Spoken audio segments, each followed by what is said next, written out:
TV news Gujarati અને હું છું આપની સાથે વિનીતો હવામાનને લઈને મહત્વના સમાચાર રાજ્યમાં આજે ધોધમાર વરસાદ થવાની આગાહી વ્યક્ત કરવામાં આવી છે દક્ષિણ ગુજરાતમાં ભારે વરસાદ થવાની હવામાન વિભાગે આગાહી વ્યક્ત કરી છે વલસાડ નવસારી દાદરાનગર હવેલીમાં વરસાદને લઈને રેડ એલર્ટ જાહેર થયું છે સાબરકાંઠા અને બનાસકાંઠામાં ભારે વરસાદ થવાની શક્યતા છે તો સૌરાષ્ટ્રના કેટલાક ભાગમાં પણ વરસાદ થવાની સંભાવના છે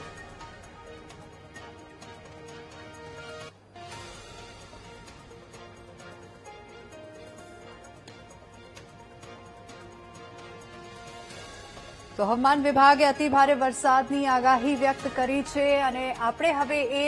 જાણવાનો પ્રયાસ કરીશું કે કયા કયા જિલ્લાઓમાં વરસાદ વરસી રહ્યો છે દક્ષિણ ગુજરાતમાં અત્યાર સુધીમાં અતિ ભારે વરસાદ થવાની આગાહી વ્યક્ત કરવામાં આવી છે તો આપણે વિંડીના માધ્યમથી સમજવાનો પ્રયાસ કરીશું કે ક્યાં અને કેટલી જગ્યાએ વરસાદ વરસવાની સંભાવના છે તો હવે આપણે ખાનગી વેબસાઇટના માધ્યમથી પણ જાણવાનો પ્રયાસ કરીશું કે આવનારા દિવસોમાં પણ કઈ કઈ જગ્યાએ અતિ ભારે વરસાદ થવાની સંભાવના છે ક્યાં કયું એલર્ટ આપવામાં આવ્યું છે તો સૌપ્રથમ દક્ષિણ ગુજરાતની આસપાસ એક ઓફશોર ટ્રફ જે છે તે સક્રિય થયું છે જેના કારણે દક્ષિણ ગુજરાતમાં અતિ ભારે વરસાદ પડવાની સંભાવના છે આપ અહીંયા જોઈ શકો છો આ રેડ કલર છે આ એ સિસ્ટમ સક્રિય થઈ છે અને ઓફશોર સિસ્ટમ કહેવામાં આવે છે અને આ જ સિસ્ટમના કારણે જે અરબી સમુદ્રથી તમામ પવનો ખેંચીને પોતાની તરફ લાવે છે અને આ સિસ્ટમ સુરતની આસપાસ સક્રિય થઈ છે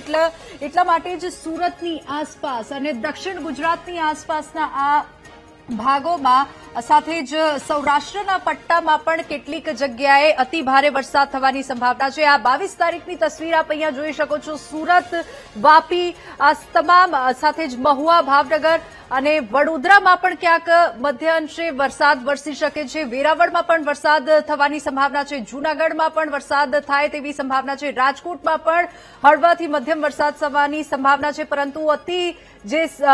વાત જે છે અતિ ભારે વરસાદની જે વાત છે તે સુરત વાપી વલસાડમાં નવસારીમાં આપ જોઈ શકો છો અહીંયા આ આખો પટ્ટો જે છે અહીંયા આપ પિંક કલર જોઈ શકો છો એનો મતલબ એ છે કે ત્યાં રેડ એલર્ટ આપવામાં આવ્યું છે અને અતિ ભારે વરસાદ વરસવાની સંભાવના છે સતત 2 દિવસથી સુરતમાં ખૂબ વરસાદ વરસી રહ્યો છે અને હજુ પણ વરસાદ વરસે તેવી સંભાવના છે તો 23 તારીખની જો વાત કરીએ તો 23 તારીખે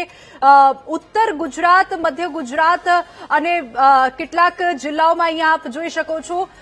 મધ્ય ભારતમાં પણ એક સિસ્ટમ સક્રિય છે જેને સાયક્લોનિક સર્ક્યુલેશન કહેવામાં આવે છે જેના કારણે મધ્ય ઉત્તર અને પૂર્વ ગુજરાતના પટ્ટાઓમાં અસર તેની દેખાશે જેની આપ અસર અહીંયા જોઈ શકો તો આવતીકાલે વડોદરા ગોધરા અમદાવાદમાં પણ વરસાદ વરસે તેવી સંભાવના છે મહેસાણાની આસપાસના વિસ્તારોમાં પણ અતિ ભારે વરસાદ થવાની સંભાવના વ્યક્ત કરવામાં આવી છે તો હજુ પણ 2 દિવસ અતિ ભારે વરસાદ આ તમામ વિસ્તારોમાં વરસશે આ તમામ જિલ્લાઓમાં વરસશે તેવી સંભાવના આવી રહી છે